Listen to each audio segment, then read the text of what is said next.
Sir ಮತ್ತೆ ಇದು ನಿಮಗೆ ಕೃಷಿ ಇಲಾಖೆ ಕೊಟ್ಟಿರತಕ್ಕಂತ ಪ್ರಶಸ್ತಿ. ಇದು ನಿಮ್ಮ ಕೃಷಿ ಬದುಕಿನ ಒಂದು ಕನ್ನಡಿ ಅಂತ ಅನ್ಸುತ್ತೆ. ಫಸ್ಟ್ ಹಸ್ಗಳಿಂದ ಫಸ್ಟ್ ಸ್ಟಾರ್ಟ್ ಮಾಡಿದ್ದು. ಒಂದು ಹಸುವಿಂದ ಸ್ಟಾರ್ಟ್ ಮಾಡಿ ಒಂದು 8-9 ಹಸು ಮಾಡಿದೆ. ಕುರಿ ಟ್ರೈನಿಂಗ್ ಮತ್ತೆ ಕೋಳಿ ಟ್ರೈನಿಂಗ್ ಎರಡನ್ನು ವೆಟನರಿ ಕಾಲೇಜಲ್ಲಿ ಕೊಟ್ಟರು ನಮ್ಗೆ. ಅದಾದ್ಮೇಲೆ ನಾವು ಕೋಳಿ ಮತ್ತೆ ಕುರಿ ಎರಡನ್ನು ಮಾಡ್ಕೊಂಡು ಅವಾಗ 2-3 ಲಕ್ಷ ಲಾಸ್ ಹೊಡಿತು ಕೋಳಿ. ಸ್ಟಾರ್ಟಿಂಗ್ 2 ಕುರಿ ಮಾಡಿದ್ವಿ. ಆಮೇಲೆ ಹಿಂಗೆಲ್ಲ ಫೇಸ್ಬುಕ್ ಅಲ್ಲಿ ನೋಡ್ಬೇಕಾದ್ರೆ ನಾರಿ ಸುವರ್ಣ ಅಂತ ಬಂದಿದೆ, 2-3 ತಳಿ ಅಂತ ಹೇಳಿದ್ರಲ್ಲ, 1.5 ತಿಂಗಳ ಮರಿ ಆಗ್ಬಿಟ್ರೆ 150 ರೂಪಾಯಿ. ಅದಕ್ಕೋಸ್ಕರ ಹುಂಜಗಳು ಜಾಸ್ತಿ ಇಟ್ಕೊಂತೀವಿ ನಾವು ಕೋಳಿ ಮೇಲೆ.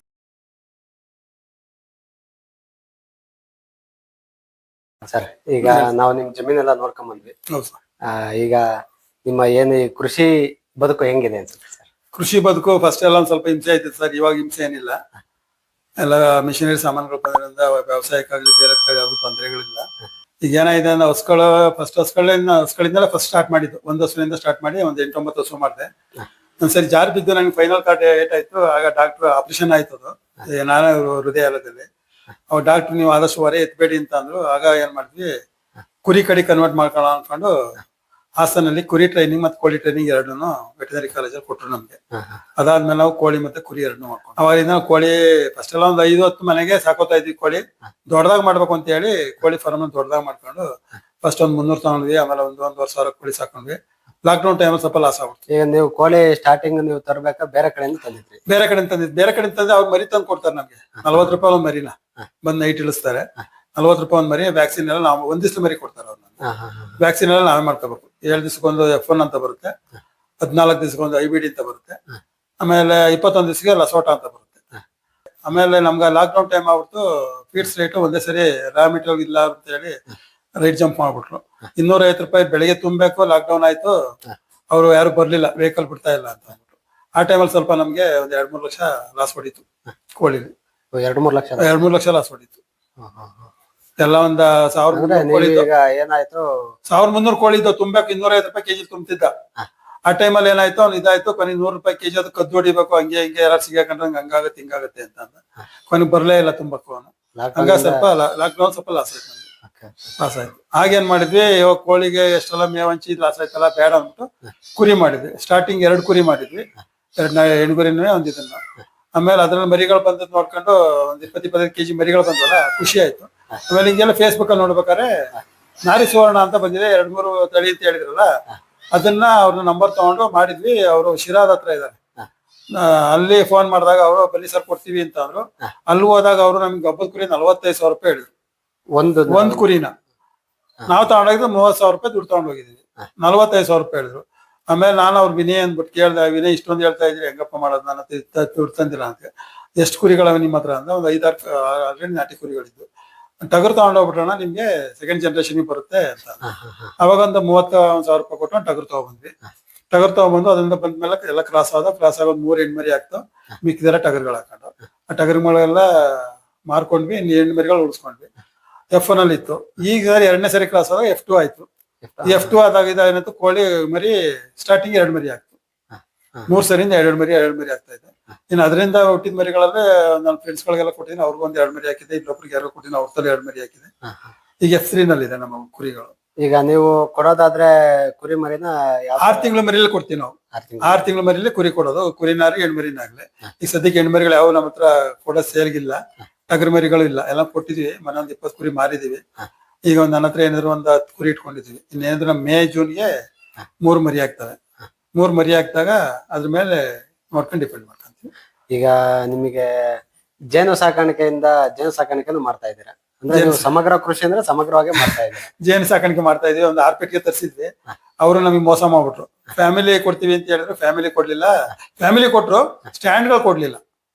ಸ್ಟ್ಯಾಂಡ್ ಇಲ್ದಲೆ ಒಂದ್ 3 ಬಾಕ್ಸ್ಗೆ ಇರ್ವೆಗಳು ಎತ್ಬಿಡ್ತವೆ. ಕೆಳಗಡೆ ಇರ್ವೆ ಎತ್ಬಿಡ್ತವೆ. ಕೊನೆಗೆ ಇವಕ್ಕೆಲ್ಲ ಆಯಿಲ್ ಪಾಯಲ್ ಹಾಕೊಂಡು ಸುರ್ಕೊಂಡು ಇರ್ವೆ ಬರ್ದಂಗ್ ಮಾಡ್ಕೊಂಡು ಒಂದ್ 3 ಫ್ಯಾಮಿಲಿ ಇದ್ ಮಾಡ್ಕೊಂಡಿದ್ವಿ.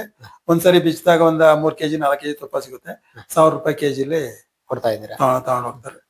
ಈಗ ನಿಮ್ಮ ಆದಾಯ ಅಂತ ಬಂದಾಗ ಹಸುಗಳಿಂದ ಎಷ್ಟು ಸಿಗ್ಬೋದು ಸರ್ ನಿಮ್ಗೆ? ಹಸುಗಳಲ್ಲಿ ಅದೇ ಒಂದ್ 2 ಹಸುವಿಗೆ ಹಾಲು ಕೊಡ್ತಾ ಇದ್ರೆ ಒಂದು 18 ಸಾವಿರ ಹಾಲಿಂದ ಬರುತ್ತೆ. ಒಂದ್ 5,000 6,000 ಖರ್ಚಿಗೆ ಹೋದ್ರೆ 10,000 ರೂಪಾಯಿ ಉಳ್ಕೊಳುತ್ತೆ.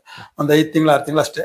ಆಮೇಲೆ ಅದನ್ನ ಅರ್ಧಕ್ಕಾಗುತ್ತೆ. ಅಲ್ಲಿ ಖರ್ಚಲ್ಲಿ ಆಗುತ್ತೆ. ಅಲ್ಲಿಗೆ ನೀವೀಗ ಆವರೇಜ್ ಅಂತ ತಗೊಂಡ್ರೆ 1 ತಿಂಗಳಿಗೆ ಹಸುಗಳಿಂದ ಒಂದ್ 5,000 ರಿಂದ 10,000 ಅಷ್ಟೇ. ಅಷ್ಟೇ. ಒಂದ್ ಹಸು 5,000 ರೂಪಾಯಿ ಸಿಗ್ಬೋದು. ಕುರಿ ಸಾಕಾಣಿಕೆಲ್ಲ ನಿಮಗೆ ಕುರಿ ಸಾಕಾಣಿಕೆ ಒಳ್ಳೆ ಆದಾಯ ಇದೆ. ಕುರಿ ಅಂದ್ರೆ ಅದು ಹೊರಗಡೆ ಮೇಯ್ಕೊಂಡ್ ಬರುತ್ತೆ, ಮನೇಲೇನ್ ಮೇವ್ ಕೇಳಲ್ಲ. ಇದ್ರೆ ಜೋಳದ ನುಚ್ಚು ಏನಾರು ಕೊಟ್ಟು ನಡೆಯುತ್ತೆ. ಹಂಗಾಗಿ ಕುರಿ ಒಂದ್ 6 ತಿಂಗಳು ಮೇಯ್ಕೊಂಡ್ರೆ ಒಂದ್ 20,000-25,000 ರೂಪಾಯಿ ಒಂದ್ ಕುರಿ ಟಗರ್ಗಳು ಬರ್ತವೆ. ಇನ್ ಹೆಣ್ಮರಿಗಳನ್ನ ಸಾಮಾನ್ಯ ಮಾರಲ್ವಲ್ಲ, ಟಗರ್ಗಳು ಮಾತ್ರ ಮಾರೋದು. ಪಶುರಲ್ಲೇ ಹೊಡ್ಕೊಂತೀವಿ. ಒಂದ್ 25-30 ಕೆಜಿ ಟಗರ್ ಬಂದ್ರೆ ಕೂದ್ಬಿಟ್ಟು 600 ರೂಪಾಯಿ ಕೆಜಿಲಿ ಇಲ್ಲೇ ಮಟನ್ ಕೊಡ್ತೀವಿ. ಬೇಕು ನಮಗೆ ಉಂಡೆ ಕುರಿ ಬೇಕು ಅಂದ್ರೆ ಉಂಡೆ ಕುರಿನೂ ಕೊಡ್ತೀವಿ. ಟಗರ್ಗಳ ಹೆಣ್ಮರಿಗಳು ಒಂದ್ಸರಿ ಯಾರಿಗೋ ಮಾರಿ ಅವ್ರಿಬ್ರಾಳ್ತ 2 ಮರಿ ಹಾಕಿದೆ. ಅವನ್ನ 18,000 ಕೊಟ್ಟಿದ್ದೆ ಕುರಿಗಳನ್ನ. 3 ಕುರಿ ಕೊಟ್ಟಿದ್ದೆ ಈಗ ಸ್ವಲ್ಪ ದಿವಸದಲ್ಲಿ. ಇಬ್ರಾಳ್ತರ ಮರಿ ಹಾಕಿದೆ. ಈಗ ಕೋಳಿ ಅಂತ ಬಂದಾಗ ಅದನ್ನ ಯಾವ ತರ ಮಾಡ್ತೀರಾ ಸರ್? ಈಗ ನೀವು ಕೋಳಿ ನಾವು ನಮ್ಮವೇ ಅದಕ್ಕೋಸ್ಕರ ಅದನ್ನ ಬಿಟ್ಬಿಟ್ವಿ. ನಾರಿ ಸ್ವರ್ಣದಾರ ಅಂತ ತಂದು ಕೊಟ್ಟಿದ್ರು ಅವರು. ಸ್ವರ್ಣದಾರದಲ್ಲಿ ಏನಾಗುತ್ತೆ ಅಂದ್ರೆ ಕೋಳಿ ಹೆವಿ ಬರುತ್ತೆ, ಬಾಡಿ ಫುಡ್ ಅಷ್ಟೇ ತಿನ್ನುತ್ತೆ. ಸ್ವಲ್ಪ ಡಿಮ್ಯಾಂಡ್ ಕಡಿಮೆ. ಈ ತಗೊಳ್ಳೋರು ಅಯ್ಯೋ ನಾಟಿ ಕೋಳಿ ಅಲ್ಲ, ಇದು ನಾಟಿ ಕೋಳಿ ಕಲರೇ ಇರುತ್ತೆ, ಅದು ನಾಟಿ ಕೋಳಿ ಅಲ್ಲ ಅಂತಾರೆ. ನಾಟಿ ಕೋಳಿ ಏನಿದ್ರು 1-1.5 ಕೆಜಿ ಬಂದ್ರೆ ಮಾತ್ರ ನಾಟಿ ಕೋಳಿ. ಅದು 2-2.5 ಕೆಜಿ ಬಂದ್ಬಿಡುತ್ತೆ. ಅಂದ್ರೆ ಮೊಟ್ಟೆ ಕೊಡುತ್ತೆ, ಒಳ್ಳೆ ಮೊಟ್ಟೆ ಬರುತ್ತೆ. ಆದ್ರೆ ನಮಗೆ ಮೊಟ್ಟೆ ಪರ್ಪಸ್ ಕೇಳಲ್ಲ. ಮೊಟ್ಟೆ ಸ್ವಲ್ಪ ದಪ್ಪ ಬರುತ್ತೆ, ತಗೊಳ್ಳೋದು ಸ್ವಲ್ಪ ನಾಟಿ ಮೊಟ್ಟೆ ಎಲ್ಲ ಅಂತಾರೆ. ಹಂಗಾಗಿ ಫಸ್ಟ್ ಎಲ್ಲ 8 ರೂಪಾಯಿ ಕೊಡ್ತೀವಿ, 10 ರೂಪಾಯಿ ಕೊಡ್ತಿದ್ವಿ. ಪ್ಯೂರ್ ನಾಟಿ ಆಗಿರೋದ್ರಿಂದ 15 ರೂಪಾಯಿ ಮೊಟ್ಟೆ ಕೊಡ್ತೀವಿ ನಾವು. 15 ರೂಪಾಯಿ ಮೊಟ್ಟೆ ಫಿಕ್ಸ್. 15 ರೂಪಾಯಿ ಕೋಳಿ ಆದ್ರೆ 405 ರೂಪಾಯಿ ಕೆಜಿ. ಈಗ ನೀವು ಎಲ್ಲಾ ಟೈಮಲ್ಲೂ ಮೊಟ್ಟೆನ ಮಾರ್ತೀರಾ? ಇಲ್ಲ, ನಮ್ಗೆ ಮರಿಗಳು ಬೇಕು ಅಂತ ಅಂದಾಗ ಈಗ ಒಂದ್ 15-20 ಒಟ್ಟಿಗೆ ಮೊಟ್ಟೆ ಇಕ್ತಾವಲ್ಲ, ಆ ಟೈಪಲ್ಲಿ 3-4 ದಿವಸದ ಮೊಟ್ಟೆಗಳನ್ನ ನಾವು ಹ್ಯಾಚಿಂಗ್ ಇಟ್ಕೊಂತೀವಿ. ಮರಿ ಹಾಕೊಂತೀವಿ. ಮರಿ ಹಾಕೊಂಡು ಒಂದ್ ಹಾಕಿ 8 ದಿವಸಕ್ಕೆ ಒಂದ್ಸರಿ ಚೆಕ್ ಮಾಡ್ತೀವಿ ಮೊಟ್ಟೆನ. ಅದೆಲ್ಲ ಮಿಸ್ಸಸ್ ಮಾಡ್ಕೊಂತಾರೆ, ನಾನು ಇರ್ತೀವಿ, ಅವ್ರು ಮಾಡ್ತಿರ್ತಾರೆ. ಚೆಕ್ ಮಾಡೋದ್ರಲ್ಲಿ ಏನು ನರ ಟೈಪ್ ಬಂದಿರುತ್ತೆ ಅಂತವನ್ ಮಾತ್ರ ಉಳ್ಕೊಂತೀವಿ. ಏನು ಬೆಳವಣಿಗೆ ಇಲ್ಲ ಅನ್ನೋ ಮರಿಗಳನ್ನ ಎತ್ತಾಕೊಂತೀವಿ, ಎತ್ಬಿಡ್ತೀವಿ. ಅದನ್ನ ನಾವೇನ್ ಮರಿ ಆಗಲ್ಲ. ಸುಮ್ಮನೆ ವೇಸ್ಟ್ ಆಗುತ್ತೆ. ಯಾಕೆ ಮರಿ ಆಗಲ್ಲ ಅಂತಂದ್ರೆ ಹುಂಜ ಒಂದೇ ಸಮ ಕಂಟಿನ್ಯೂ ಆಡಿರೋದಿಲ್ಲ. ಹುಂಜ ಆಡಿದ್ರೆ ಮಾತ್ರ ಮರಿ ಆಗ್ತವೆ. ಹುಂಜ ಆಡ್ಲಿಲ್ಲ ಅಂದ್ರೆ ಕೋಳಿ ಹುಂಜ ಇಲ್ದ್ರು ಮೊಟ್ಟೆ ಇಕ್ಕುತ್ತೆ. 6 ತಿಂಗಳಾದ್ಮೇಲೆ ಮೊಟ್ಟೆ ಇಕ್ತಾ ಇರೋದು ಕಂಟಿನ್ಯೂ ಆಗತ್ತೆ. ಹುಂಜನ್ ಬೇಕು ಅಂತ ಏನು ಅವಶ್ಯಕತೆ ಇಲ್ಲ. ಹುಂಜ ಬೇಕು ಅಂತ ಏನು ಅವಶ್ಯಕತೆ ಇಲ್ಲ. ನಮಗೆ ಮರಿ ಮಾಡಕ್ಕಾದ್ರೆ ಹುಂಜ ಬೇಕು. ಈ ಫಾರಂ ಮೊಟ್ಟೆಗಳೆಲ್ಲ ಅವಕ್ಕೇನು ಹುಂಜಗಳಿಲ್ಲ. ಸರ್ ಹುಂಜಗಳಿಲ್ಲ, ಬರೀ ಮೊಟ್ಟೆ ಇಕ್ತಾ ಇರ್ತದ. ವರ್ಷ ಪೂರ್ತಿ ಮೊಟ್ಟೆ ಕೊಡುತ್ತೆ. ಅದ್ ಮರಿ ಮಾಡ್ಬೇಕು ಅಂದ್ರೆ ಮಾತ್ರ ಅದಕ್ಕೆ ಹುಂಜನ್ ಬಿಟ್ಟು ಕ್ರಾಸ್ ಆದಾಗ ಮಾತ್ರ ಮೊಟ್ಟೆ ಮರಿ ಆಗುತ್ತೆ. ಇಲ್ದಾರೆ ಮರಿ ಆಗಲ್ಲ. ಅದು ನಿಮಗೆ ಮೊಟ್ಟೆ ನೋಡಿದಾಗ ಗೊತ್ತಾಗುತ್ತೆ. ಮೊಟ್ಟೆ 8 ದಿವಸದ ಮೇಲೆ ಗೊತ್ತಾಗುತ್ತೆ. ಸ್ಟಾರ್ಟಿಂಗ್ ಬಂದಾಗ ಗೊತ್ತಾಗಲ್ಲ. 8 ದಿವಸ ನಾವು ಹ್ಯಾಚಿಂಗ್ ಹಾಕಿರ್ತೀವಲ್ಲ, 8 ದಿವಸ ಹ್ಯಾಚಿಂಗ್ ಹಾಕಿದ್ಮೇಲೆ ಬ್ಯಾಟ್ರಿ ಬಿಟ್ಬಿಟ್ಟು ಅದ್ಮೇಲೆ ಮೊಟ್ಟೆ ಇಟ್ರೆ ಮೊಟ್ಟೆ ಮೇಲೆ ಎಲ್ಲಾ ನರ್ಗಳ ಟೈಪ್ ಅಲ್ಲಿ ಬೆಳವಣಿಗೆ ಆಯ್ತಾ ಇರ್ತದೆ ಮರಿಗಳಿಗೆ. ಅದ ಬೆಳವಣಿಗೆ ಇದ್ರೆ ಮಾತ್ರ ಅದನ್ನ ಮರಿ ಆಗುತ್ತೆ ಅಂತ. ಬೆಳವಣಿಗೆ ಎಲ್ಲ ನಾಟಿ ಅದೇ ಟೈಪ್ ಮೊಟ್ಟೆ ಟೈಪೇ ಇದೆ ಅಂತಂದ್ರೆ ಅದನ್ನ ನಾವು ಮೊಟ್ಟೆ ಎತ್ಬಿಡ್ತೀವಿ. ಮೊಟ್ಟೆ ಎತ್ತೀರಾ? ಈಗ ನೀವು ಅದನ್ನ ಹ್ಯಾಚಿಂಗ್ ಇಟ್ಟಿರ್ತೀರಲ್ವಾ, ಅದನ್ನ ನೀವು ಎತ್ಕೊಂಡ್ಮೇಲೆ ಮತ್ತೆ ಬಳಸ್ಕೋಬಹುದು. ಅದನ್ನ ಬಳಸ್ಕೋಬಹುದು. ಏನಾಗಿರಲ್ಲ, ಒಂದು ವಾರದ ಮಟ್ಟೆ ಆಗಿರುತ್ತೆ ಅಷ್ಟೇ. ಅದೇನಾಗಿರೋದಿಲ್ಲ, ಬಳಸ್ಕೋಬಹುದು. ನೀವೇನು ಕೃತಕವಾಗಿ ಇದನ್ನ ಕೊಟ್ಟಿರ್ತೀವಿ? ಇಲ್ಲ, ಏನಿಲ್ಲ, ಕರೆಂಟ್ ಕೊಟ್ಟಿರ್ತೀವಿ ಅಷ್ಟೇ. ಕರೆಂಟ್ ಅಲ್ಲಿ ಇದಾಗಿರುತ್ತೆ, ಹೀಟಲ್ಲಿ. ಏನೀಗ ಬಿಸಿಲು ಬೀಳುತ್ತೆ ಆ ಟೈಪ್ ಬಿಸಿಲು ಒಳಗಡೆ ಇದಾಗಿರುತ್ತೆ ಅಷ್ಟೇ. ಅದೇನು ಒಳಗಡೆ ಏನ್ ಕೆಟ್ಟಿರೋದಿಲ್ಲ ಮೊಟ್ಟೆ. ಅದನ್ನ ಯೂಸ್ ಮಾಡ್ಕೋಬಹುದು. ಇಲ್ಲ ತೀರಾ ನಮ್ಗೆ ಮೊಟ್ಟೆ ಕಾವಿಗಿಟ್ಟಿದ್ದು ಅದೇನ್ ತಿನ್ನೋದು ಅಂತ ಹೇಳಿ ನಾವು ನಾಯಿಗಳ ಪಾಯಿಗಳಿಗೆ ಹಾಕೊಂತೀವಿ. ಈಗ ನೀವು ಕೋಳಿನ ಕೊಡೋದಾದ್ರೆ ಯಾವ ತರ ಕೊಡ್ತೀರಿ ನೀವು? ಆದಾಯ ಅಂತ ಬಂದಾಗ ಯಾವ್ಯಾವ ತರ ತಗೊಳ್ತೀರಿ ಸರ್? ಕೋಳಿ ಮೊಟ್ಟೆಯಿಂದ ಆದಾಯ ಬರುತ್ತೆ. ಇಲ್ಲ ಯಾರೋ ಮರಿ ಕೇಳ್ತಾರೆ, ಒಂದ್ ದಿವ್ಸ ಮರಿ ನಮ್ಗೆ 40 ರೂಪಾಯಿ ಕೊಡ್ತೀವಿ. 40-45 ರೂಪಾಯಿ ಒಂದ್ ದಿವ್ಸ ಮರಿ ತಗೊಂಡು ಮೇಂಟೈನ್ ಮಾಡ್ಕೊಳಕ್ ಆಗಲ್ಲ. ಈಗ ನಮ್ಗೆ 1.5 ತಿಂಗಳ ಮರಿ ಆಗ್ಬಿಟ್ರೆ 150 ರೂಪಾಯಿ ಕೊಡ್ತೀವಿ. 150 ರೂಪಾಯಿ ಒಂದ್ ಕೋಳಿ. 300 ರೂಪಾಯಿ ಜೊತೆಲಿ ಕೊಡ್ತೀವಿ. ಅದು ಅರ್ಧ ಕೆಜಿ ಇರ್ಬೋದು, 3/4 ಕೆಜಿ ಇರ್ಬೋದು. ಯಾಕಂದ್ರೆ ವ್ಯಾಕ್ಸಿನ್ ಮಾಡಿರ್ತೀವಲ್ಲ, ಕಾಯಿಲೆಗಳು ಬರಲ್ಲ. ಅದ್ದು ಹೊಡಿಯಲ್ಲ. ಆ ಟೈಮಲ್ಲಿ ಬೇರೆ 1 ತಿಂಗಳು ಕೋಳಿ ಮರಿ ಕೊಟ್ರೆ, ಈ 1 ದಿವಸ ಮರಿ ಅಂತಾರೆ ಅವ್ರಿಗೆ ತಗೊಂಡೋಗಿ ಕರೆಂಟ್ ಕೊಡ್ತಾರೆ. ಕರೆಂಟ್ ಅಲ್ಲಿ ಸಾಕಂತಾರೆ. ಒಂದೇ ಸಮಯ UPS ಇರಲ್ಲ. ಆಮೇಲೆ ವ್ಯಾಕ್ಸಿನ್ ಮಾಡ್ಕೊಳ್ಳಲ್ಲ. ಇರ್ಬೇಕು. ತುಂಬಾ ಜನ ರೈತರು ಹೇಳ್ತಾರೆ ಅದೇ, ಈಗ ನಾವು ಸಾಕಿರೋ ಕೋಳಿ ಮರಿಗಳು ತುಂಬಾ ಸಾಯ್ತಾ ಇದಾವೆ. ವ್ಯಾಕ್ಸಿನ್ ಮಾಡ್ಕೊಂಡಿರೋದಿಲ್ಲ. ವ್ಯಾಕ್ಸಿನ್ ಮಾಡ್ಕೋಬೇಕು. ಮೇನ್ ವ್ಯಾಕ್ಸಿನ್ ಬೇಕು ಕೋಳಿಗೆ. 7, 14, 21, 3 ವ್ಯಾಕ್ಸಿನ್ ಆಗ್ಬಿಟ್ರೆ ಕೋಳಿಗಳು 99% ಸಾಯಲ್ಲ. ಈಗ ನೀವು ಮೊಟ್ಟೆ ಕೊಡೋದ್ರಿಂದ ಈಗ ಸಣ್ಣ ಪಿಳ್ಳೆಗಳು ಕೇಳ್ತಿರ್ತಾರೆ, ನಿಮ್ಗೆ ಮೇಂಟೈನ್ ಮಾಡಕ್ಕಾಗಲ್ಲ, ಸುಮ್ನೆ ಏತಕ್ಕೆ ತಗೊಂಡೋಗಿ ಸಾಯಿಸ್ತೀರಾ, ಬೇಡ. ಆಮೇಲೆ ಬೇಕಾದ್ರೆ 1 ತಿಂಗಳು ಮರಿ 150 ರೂಪಾಯಿ ಅಷ್ಟೊಂದು ಆಗುತ್ತೆ ಅಂದ್ರೆ ಫೀಡ್ಸ್ ತಿಂದಿರ್ತವೆ, ವ್ಯಾಕ್ಸಿನ್ ಮಾಡಿರ್ತೀವಿ, ರೋಗ ನಿರೋಧಕ 3 ಮಾಡಿರ್ತೀವಿ. ಒಂದ್ಸರಿ ವ್ಯಾಕ್ಸಿನ್ ತಂದ್ರೆ 300-500 ಮರಿಗೆ 480 ರೂಪಾಯಿ ಬಿಲ್ ಮಾಡ್ತಾನೆ. ನಾವ್ 10 ಮರಿ ಇದ್ರು ಅಷ್ಟೇ ತರಬೇಕು, 50 ಮರಿ ಇದ್ರು ಅಷ್ಟೇ ತರಬೇಕು, 500 ಮರಿ ಇದ್ರು ಅದೊಂದು ಪ್ಯಾಕೇಜ್. 1000 ಮರಿದು 500 ಮರಿದು ಬರುತ್ತೆ. ಈಗ ನಿಮಗೆ ಅದ್ರಿಂದನೂ ಆಯ್ತು. ಈಗ ದೊಡ್ಡ ಕೋಳಿ ದೊಡ್ಡ ಕೋಳಿ 450 ರೂಪಾಯಿ ಕೆಜಿ ಕೊಡ್ತೀವಿ. 450 ರೂಪಾಯಿ ಕೆಜಿ ಕೊಡ್ತೀರಾ? 450 ರೂಪಾಯಿ ಕೊಡ್ತೀವಿ. ಆದಷ್ಟು ನಾವು ಹುಂಜಿಗಳು ಕೊಡ್ತಾ ಇದೀವಿ.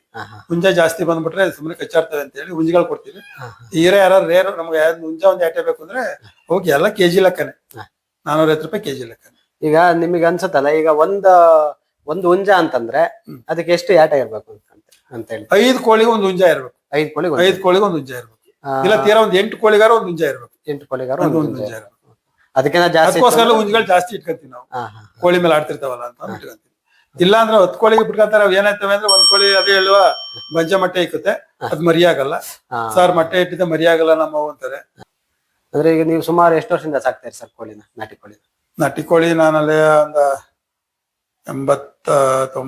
88ರಿಂದಲೇ 88ರಿಂದ ನಾಟಿ ಕೋಳಿ ಅಂದ್ರೆ 5-10 ಮನೆ ಸಾಕೋತಿದ್ವಿ. ಇಲ್ಲಿ ಬಂದಿದ್ದು 96ರಿಂದ. ನೀವು ದೊಡ್ಡ ಪ್ರಮಾಣದಲ್ಲಿ ಮಾಡಿದ್ದು 96ರಿಂದ. 96 ಅಂತಂದ್ರೆ ಅಲ್ಲಿಗೆ ಸುಮಾರು ಒಂದು 96 2006 20 ವರ್ಷ ಆಗಿದೆ. 20 ವರ್ಷದಿಂದ 18-20 ವರ್ಷದಿಂದ ನಾಟಿ ಕೋಳಿಗಳಿದ್ದೆ. 30 ವರ್ಷ ಆಗಿದೆ ಸರ್. ನಾಟಿ ಕೋಳಿ ಇದ್ದೇ ಇದೆ. ಎಲ್ಲ ಬರ್ತಿರ್ತಾರೆ ಮೊಟ್ಟೆಗೆ. 8 ರೂಪಾಯಿಂದಲೂ ಮಾರಿದೀವಿ ಮೊಟ್ಟೆನ. ಈಗ 15 ರೂಪಾಯಿ ಮಾಡಿದ್ವಿ. ಈಗ 15 ರೂಪಾಯಿ ಕೊಡ್ತಾ ಇದ್ದೀರಾ? ಮೊಟ್ಟೆ ಸಾಕ ಡಿಮ್ಯಾಂಡ್ ಇದೆ. ಇಲ್ಲಿ ಲೋಕಲ್ ಮೊಟ್ಟೆ ಬೆಂಗಳೂರೆಲ್ಲ ತಗೊಂಡು ಹೋಗ್ತಿರ್ತಾರೆ. ಇಲ್ಲಿ ತಗೊಂಡು ಬೆಂಗಳೂರು 20 ರೂಪಾಯಿ ಮಾರ್ಕೊಂತಾರೆ ಅವರು. ಅವರೆಲ್ಲ ತಗೊಂಡು ಹೋಗ್ತಾರೆ. ಒಂದ್ಸರಿ 200-300 ಮೊಟ್ಟೆ ತಗೊಂಡು ಹೋಗ್ತಾರೆ. ಈಗ ನಿಮಗೆ ನಮ್ಮ ವೀಕ್ಷಕರು ಯಾರಾದ್ರೂ ಮೊಟ್ಟೆ ಬೇಕು ಇಲ್ಲ ಮರಿ ಬೇಕು ಅಂದ್ರೆ ಕೊಡ್ತೀವಿ. ಅವ್ರಿಗೆ ನಮ್ಗಂತ ಮುಂಚೆ ಟೈಮ್ ಕೊಡ್ಬೇಕು. ಯಾಕಂದ್ರೆ ಮರಿಗಳಿಗೆ 21 ದಿವಸ ಆಗ್ಬೇಕು. ಮೊಟ್ಟೆಗಾರ ಆಲ್ರೆಡಿ ಸ್ಟಾಕ್ ಇದ್ರೆ ಹೇಳ್ಬಿಡ್ತೀವಿ, ಈ ಮೊಟ್ಟೆ ಬಂದು ತಗೊಂಡೋಗಿ ಅಂತವ. ಮರಿಗಳಿಗಾರ ಏನಾಗುತ್ತೆ ಅಂದ್ರೆ ಬುಕ್ ಮಾಡ್ಕೋಬೇಕು ಅವ್ರು. ನಮ್ಗೆ ಹಿಂಗೆ ಮರಿಗಳು ಬೇಕು, ಒಂದ್ 20 ಮರಿ ಬೇಕು, 50 ಮರಿ ಬೇಕು ಅಂತ ಅಷ್ಟು ಕೊಡ್ತೀವಿ. ನಮ್ಗೆ ಈಗ ದೊಡ್ಡದು ಇನ್ನೊಂದು ರೆಡಿ ಆಗಿಲ್ಲ 800 ಮೊಟ್ಟೆದು. ಅದು ರೆಡಿ ಆದ್ರೆ ಬೇಕಾದ್ರೆ ನಾವು ಜಾಸ್ತಿ ಮಾಡ್ಬೋದು. ಆಗ ನಮ್ಗೇನು ಕೋಳಿನ ಒಂದು 500-600 ಕೋಳಿ ಇರ್ಬೇಕಾಗತ್ತೆ. ದಿನ ಒಂದು 300-400 ಮೊಟ್ಟೆ ಇಕ್ಕಿದ್ರೆ ನಾವು ಹ್ಯಾಚಿಂಗ್ ಮಿಷಿನ್ ಹಾಕಬಹುದು. ಅದಕ್ಕೆ ಈ 10 ಕೋಳಿ 20 ಕೋಳಿಲಿ ದೊಡ್ಡ ಮಿಷಿನ್ ಹಾಕಲ್ಲ. ಅದೇನು ಸಣ್ಣ ಮಿಷಿನ್ಗಳು ಮಾಡ್ಕೋಬಹುದು ಅಷ್ಟೇ. ಸರಿ ಸರ್. ಈಗ ನಮ್ಮ ವೀಕ್ಷಕರಿಗೆ ನಾವು ಈಗ ವಿಡಿಯೋ ಮೇಲೆ ನಂಬರ್ ಹಾಕಿರ್ತೀವಿ. ನಿಮ್ ನಂಬರ್ನ ಕಾಲ್ ಮಾಡಿದ್ರೆ ನೀವು ರೆಸ್ಪಾನ್ಸ್ ಮಾಡ್ತೀವಿ ಸರ್. ಟ್ರೈನ್ ತುಂಬಾ ಇಂಪಾರ್ಟೆಂಟ್ ಸರ್. ಕೋಳಿ ಸಾಕೋದ್ ದೊಡ್ಡದಲ್ಲ. ಕುರಿಗಳ ಹಿಂಗ ಸಾಕೊಂಡ್ಬಿಡ್ಬೋದು. ಕೋಳಿಗೆ ವ್ಯಾಕ್ಸಿನ್ಗಳಾಗ್ಲಿ ಮಾಡೋದಾಗ್ಲಿ ಅವೆಲ್ಲದಕ್ಕೂ ತುಂಬಾ ಬೇಕು. ಈಗಲೂ ಈ ಕೋಳಿ ಸಾಕಾಣಿಕೆ ಆಗಲಿ ಕುರಿ ಸಾಕಾಣಿಕೆ ಟ್ರೈನಿಂಗ್ ತುಂಬಾ ನಡೀತಾ ಇದೆ. ತುಂಬಾ ನಡೀತಾ ಇದೆ. ಅದ್ರ ಫ್ರೀ ಆಗಿ ಕೊಡ್ತಾ ಇದೆ. ಫ್ರೀಯಾಗಿ ಕೊಟ್ರು ನಮ್ಗೆ. ಊಟ ವಸತಿ ಕೊಟ್ಟು ಫ್ರೀಯಾಗಿ ಕೊಟ್ರು ನಮ್ಗೆ. ಆದ್ರೆ ನಮ್ ರೈತರ ಆ ಕಡೆ ಗಮನ ಕೊಟ್ಕೊಂಡ್ಬಿಟ್ಟು ಸ್ವಲ್ಪ ಮಾಡ್ಕೋಬೇಕು. ಟ್ರೈನಿಂಗ್ ಈಗ ನಿಮ್ ತರ ಯಶಸ್ವಿಯಾಗಿ ಕೋಳಿ ಸಾಕಾಣಿಕೆ ಮಾಡ್ಬೇಕು ಅಂದ್ರೆ ಟ್ರೈನಿಂಗ್ ಆಗ್ಲೇಬೇಕು ಸರ್. ಟ್ರೈನಿಂಗ್ ಆಗ್ಬೇಕು. ಸುಮ್ನೆ ಆಗದೆ ಯಾರೋ ಹೇಳ್ತಾರೆ ಅಂತ ತಕೊಂಡ್ರು ಅವ್ರಿಗೆ ಏನು ವ್ಯಾಕ್ಸಿನ್ಗಳು ಗೊತ್ತಾಗಲ್ಲ. ಸುಮ್ನೆ ತಂದ್ಬಿಡ್ತಾರೆ, ಮಾಡ್ಬಿಡ್ತಾರೆ. ಆಮೇಲೆ ಲಾಸ ಮಾಡ್ಕೊಂಡು ಅಯ್ಯೋ ನಿನ್ ಕಟ್ಕೊಂಡ ಕೋಳಿ ಮರದೇ ಲಾಸ್ ಆಯ್ತು ಅಂತಾರೆ. ಅವ್ರಿಗೆ ಗೊತ್ತಿರುತ್ತೆ. ಇನ್ನೊಬ್ರು ಏನಾಗುತ್ತೆ ನಮ್ಮ ರೈತರುಗಳಲ್ಲಿ ಅವರೊಂದು ಅನುಭವ ಬೇರೆಯವ್ರಿಗೆ ಹಂಚಕ್ ಕೊಡಲ್ಲ. ಅವನೆಲ್ಲಿ ಮುಂದುವರಿತಾನೋ ಹೇಳ್ಬಾರ್ದು ಅಂತ ಅಂದ್ಬಿಟ್ಟು ಮಾಡ್ಬೋದು ಕಣ ಮಾಡುವಂತ ಬಂಡವಾಳ ಹಾಕ್ಸ್ಬಿಡ್ತಾರೆ. ಕೊನೆಗೆ ಕೈ ಎತ್ಬಿಡ್ತಾರೆ. ಆತರ ಆಗ್ಬಾರ್ದು. ಇನ್ನೊಂದೇನಾಗುತ್ತೆ, ಅಲ್ಲಿ ವಿಜ್ಞಾನಿಗಳಿಗೂ ರೈತರಿಗೂ ತುಂಬಾ ಡಿಫ್ರೆನ್ಸ್. ವಿಜ್ಞಾನಿಗಳು ಅದೊಂದೇ ವಿಷಯದ ಮೇಲೆ ಕೆಲಸ ಮಾಡ್ತಿರ್ತಾರೆ. ಎಲ್ಲಾದ್ನೂ ಸಂಕ್ಷಿಪ್ತವಾಗಿ ಹೇಳ್ಬೋದು. ಈಗ ನಿಮಗೆ ಉದಾಹರಣೆ ಬಂದು, ಈಗ ಕೋಳಿ ಸಾಕಾಣಿಕೆ ಯಾರೋ ಒಬ್ರು ಒಂದ್ ಅರ್ಧ ಗಂಟೆ ಕುತ್ಕೊಂಡ್ ಮಾತಾಡ್ಕೊಂಡು ಹೋಗ್ ನಿಂತ ಬಂದ್ರೆ ನೀವು ಕೋಳಿ ಸಾಕಾಣಿಕೆ ಅದು ಎಷ್ಟು ಮೇನ್ ಹೇಳ್ಬೋದು ಅಷ್ಟೇ. ಆಳವಾಗಿ ಹೇಳ್ಬೇಕು ಅಂತಂದ್ರೆ ಅವ್ರು ಒಂದ್ ದಿವಸ ಇರ್ಬೇಕು ನಿಮ್ ಜೊತೆ. ಅಂದ್ರೆ ನಿಮಗ್ ಬೇರೆ ಬೇರೆ ಕೆಲಸ ಇರುತ್ತೆ. ಕುರಿ ಸಾಕಾಣಿಕೆ ಎಲ್ಲಾದ್ರೂ ಇರೋದ್ರಿಂದ ಅದೊಂದ್ರ ಬಗ್ಗೆ ಅಷ್ಟೊಂದು ವಿವರವಾಗಿ ಹೇಳೋದು ಟ್ರೈನಿಂಗ್ ಹೋದ್ರೆ ತುಂಬಾ ಬೆಸ್ಟ್ ಸರ್. ಮತ್ತೆ ಇದು ನಿಮಗೆ ಕೃಷಿ ಇಲಾಖೆ ಕೊಟ್ಟಿರತಕ್ಕಂತ ಪ್ರಶಸ್ತಿ. ಇದು ನಿಮ್ಮ ಕೃಷಿ ಬದುಕಿನ ಒಂದು ಕನ್ನಡಿ ಅಂತ ಅನ್ಸುತ್ತೆ. ಕೃಷಿ ಇಲಾಖೆ 24-25ನೇ ಸಾಲಿನ ಆತ್ಮ ಯೋಜನೆ ಅಡಿಯಲ್ಲಿ ಜಿಲ್ಲಾ ತಾಲೂಕು ಮಟ್ಟದ ಶ್ರೇಷ್ಠ ಕೃಷಿ ಪ್ರಶಸ್ತಿಗೆ ಆಯ್ಕೆಯಾದ ಶ್ರೀಮತಿ ಶ್ರೀ ರಾಜ್ ಕಮಲ್ ಮಹೇಶ್ ಬಿನ್ ಸುಬ್ಬಣ್ಣ, ಕಾಂತರಾಜಪುರ ಗ್ರಾಮ. ಸರ್, ಇದ್ರ ಬಗ್ಗೆ ಏನ್ ಅನ್ಸುತ್ತೆ ನಿಮ್ಗೆ? ಇಲ್ಲ ಸರ್, ನಮ್ಗೀಗ ಕೃಷಿ ಮಾಡಿದ್ ಬಂದ ನೋಟೆಡ್ ಆಯ್ತಲ್ಲ, ಒಂದು ಪೇಪರ್ಲೆಲ್ಲ ಬಂತು. ತುಂಬಾ ಖುಷಿ ಆಯ್ತು. ಈಗ ಇಷ್ಟೆಲ್ಲ ಸಾಧನೆ ಮಾಡಿದ್ಕೆ ಹೆಂಗ ಒಂದಿಷ್ಟ ನೋಟೆಡ್ ಆದ್ವಲ್ಲ ನಾವು. ಅಷ್ಟೇ, ಕಷ್ಟಪಟ್ಟು ಕೆಲಸ ಮಾಡೋ ರೈತರಿಗೆ ಇದೊಂದು ಎಂಕರೇಜ್ ಇದ್ದಂಗೆ. ಆಗ ನಮ್ಗೇನ್ ದುಡ್ಡು ಕೊಡ್ಲಿಲ್ಲ ಅವರು. ಪ್ರಶಸ್ತಿ ಪತ್ರ ಕೊಟ್ಟರು, ದುಡ್ಡೇನ ಮೆನ್ಷನ್ ಮಾಡಿಲ್ಲ. ನನ್ನ ಫ್ರೆಂಡ್ ತಗೊಂಡಿರೋ 10,000 ಕೊಟ್ಟ ನರಸೀಪುರ ಅಂತ ಅಂದ್ರು. ನಮ್ಗೆ ಕೇಳಿಲ್ಲ. ಈಗ ಮೊನ್ನೆ ಅವರೇ ಫೋನ್ ಮಾಡಿ ನಂಬರ್ ತಗೊಂಡು ನಿಮ್ದು ಅಕೌಂಟ್ ನಂಬರ್ ಏನೇ ಹೆಚ್ಚು ಕಮ್ಮಿ ಆಗಿದೆ ಏನ್ ಸರ್ ಅಂತಂದ್ರೆ, ಈಗ 1,000 ರೂಪಾಯಿ ದುಡ್ಡು ಹಾಕ್ತೀನಿ ನಿಮ್ಗೆ ಅಂತ ಹೇಳಿದ್ರು. ಈ ವಾರದಲ್ಲಿ ಹಾಕ್ಬೋದು ಸರ್. ಅದು ಬಹುಮಾನ 6 ಜನಕ್ಕೆ ಕೊಟ್ರು. ನಮ್ಮ ಇದ್ರಲ್ಲಿ ಚನ್ನಬಳ್ಳದಲ್ಲಿ ನಮ್ದು ಕಸ್ಬಾ ಹೋಬಳಿಯಿಂದ ನಮಗೆ ಕೊಟ್ರು. ಸರಿ ಸರ್, ಈಗ ನಿಮ್ಮ ಕೃಷಿ ಬದುಕಿನ ಬಗ್ಗೆ ನಮಗೆಲ್ಲದನ್ನ ವಿಚಾರ ತಿಳಿಸ್ಕೊಟ್ರಿ. ನಮ್ಮ ವೀಕ್ಷಕರಿಗೂ ಬಹಳಷ್ಟು ವಿಚಾರ ಹೇಳ್ತೀವಿ ಸರ್. ಯಾರೋ ಇದ್ ಮಾಡಿದ್ರೆ, ಈಗ ನಮ್ಮ ವೀಕ್ಷಕರು ಯಾರಾದ್ರೂ ಕಾರ್ಯ ಮಾಡಿದ್ರೆ ನೀವು ಖಂಡಿತ ರೆಸ್ಪಾನ್ಸ್ ಮಾಡ್ತೀವಿ, ಮಾತಾಡ್ತೀವಿ. ಯಾಕಂದ್ರೆ ನಾವು ಆಕಾಶವಾಣಿಯಲ್ಲಿ ಕೊಟ್ಟಾಗಲೂ 10-12 ಜನ ಫೋನ್ ಮಾಡಿ ಕೇಳಿದಾರೆ. ಎಲ್ಲಾರು ರೆಸ್ಪಾನ್ಸ್ ಮಾಡಿದೀನಿ. ಬಂದ್ಬೇಕಾದ್ರೆ ನೋಡ್ಕೊಂಡು ಹೋಗಿ ಅಂತಾನೆ ಹೇಳಿದೀನಿ ಅವ್ರಿಗೆ. ಹಾಗೇನಿಲ್ಲ, ನಾವ್ ಯಾಕಂದ್ರೆ ಹೊರಗಡೆ ಎಲ್ಲಿ ಹೋಗಲ್ಲ, ಮನೆ ಹತ್ರಲ್ಲೇ ಇರ್ತೀವಿ. ಬಂದ್ ನೋಡ್ಬೋದು ಯಾವಾಗ. ಅಂದ್ರೆ ಈಗ ಯಾವ್ದೇ ಒಬ್ಬ ರೈತ ಆದ್ರೂ ಎಲ್ಲದನ್ನು ಮಾಡ್ಬಿಟ್ಟು ಅನುಭವ ತಗೊಂಡ್ ಮಾಡಕ್ ಹೋದ್ರೆ ತುಂಬಾ ಟೈಮ್ ಅದ್ರ ಅನುಭವ ಇರೋರ ಹತ್ರ ಅನುಭವ ಕೇಳೋದ್ರಿಂದ ಅವ್ರಿಗೆ ಕಡಿಮೆ ಟೈಮ್ ಅಲ್ಲಿ ಏನು ಎಡ್ರ ತೋಟಗಳು ಕಡಿಮೆ ಆಗುತ್ತೆ, ಮಾಡ್ಕೊಂಡ್ಬಹುದು. ಸರಿ ಸರ್. ಈಗ ವೀಕ್ಷಕರೇ, ಆಮೇಲೆ ನಾನು ನಮ್ಮ ರಾಜಕಮಲ್ ಮಹೇಶ್ ಸರ್ ಅವ್ರದ ನಂಬರ್ನ ಸ್ಕ್ರೀನ್ ಮೇಲೆ ಹಾಕಿರ್ತೀನಿ. ದಯಮಾಡಿ ಎಲ್ಲಾರು ವಿಡಿಯೋನ ಪೂರ್ತಿಯಾಗಿ ನೋಡಿ. ಪೂರ್ತಿಯಾಗಿ ನೋಡ್ಬಿಟ್ಟು ಅದಾದ್ಮೇಲೆ ಕರೆ ಮಾಡಿ. ನೀವು ವಿಡಿಯೋದಲ್ಲಿ ನಂಬರ್ ಕಾಣಿಸಿದ ತಕ್ಷಣ ದಯಮಾಡಿ ಕರೆ ಮಾಡಬೇಡಿ. ಯಾಕೆಂತಂದ್ರೆ ಸರ್ ತುಂಬಾ ಕೆಲಸ ಮಾಡ್ತಿರ್ತಾರೆ. ಅವ್ರ ಜಮೀನಲ್ಲಿ ಕೆಲಸ ಕೊಡೋದ್ ಬೇಡ ನಮಗೆ. ನಾವು ಅಷ್ಟೊಂದು ಇಲ್ಲ ಸರ್, ಬೆಳಿಗ್ಗೆ 6ರಿಂದ 8ವರೆವರೆಗೂ ನಾವು ಫೋನ್ ಎತ್ತಲ್ಲ. ಯಾಕೆಂದ್ರೆ ಸ್ವಲ್ಪ ಕೆಲಸ ಟೈಮ್ಗಳು, ಮೇವು ಕುಯ್ಬೇಕು, ಅದು ಇದೆಲ್ಲ ಇರುತ್ತೆ, ಎತ್ತಲ್ಲ. 8ವರೆ 9 ಗಂಟೆ ಮೇಲೆ ನಾನು ಫೋನ್ ಅಲೋ ಮಾಡೋದು. ಆಮೇಲೆ ಬೇಕಾದ್ರೆ ಯಾವ ಫೋನ್ ಮಾಡಿದ್ರು ನಾನು ಮಾತಾಡ್ತೀನಿ ಸರ್. ಸರಿ ವೀಕ್ಷಕರೇ, ನೋಡಿ ಅವ್ರ ಟೈಮಿಂಗ್ಸ್ ಈ ತರ ಇದೆ. ನೀವು ಪೂರ್ತಿ ವಿಡಿಯೋ ನೋಡಿದ್ರೆ ನಿಮ್ಗೆ ಏನು ಮಾಹಿತಿ ಬೇಕೋ ಪೂರ್ತಿ ವಿಡಿಯೋ ಸಿಗುತ್ತೆ. ಅದ್ರಲ್ಲಿ ಏನಾದ್ರು ಮಾಹಿತಿ ಸಿಗ್ಲಿಲ್ಲ ಅಂತಂದ್ರೆ ನೀವು ಸರ್ನ ಕಾಂಟ್ಯಾಕ್ಟ್ ಮಾಡ್ಬೇಕು ಅಂತಂದ್ರೆ ಅವ್ರ ನಂಬರ್ ಸ್ಕ್ರೀನ್ ಮೇಲೆ ಬಂದಿರುತ್ತೆ, ನೀವು ಕಾಂಟ್ಯಾಕ್ಟ್ ಮಾಡ್ಕೋಬಹುದು. ಸರ್, ನೀವು ತುಂಬಾ ವಿಚಾರ ತಿಳಿಸ್ಕೊಟ್ರಿ ನಮಗೆ.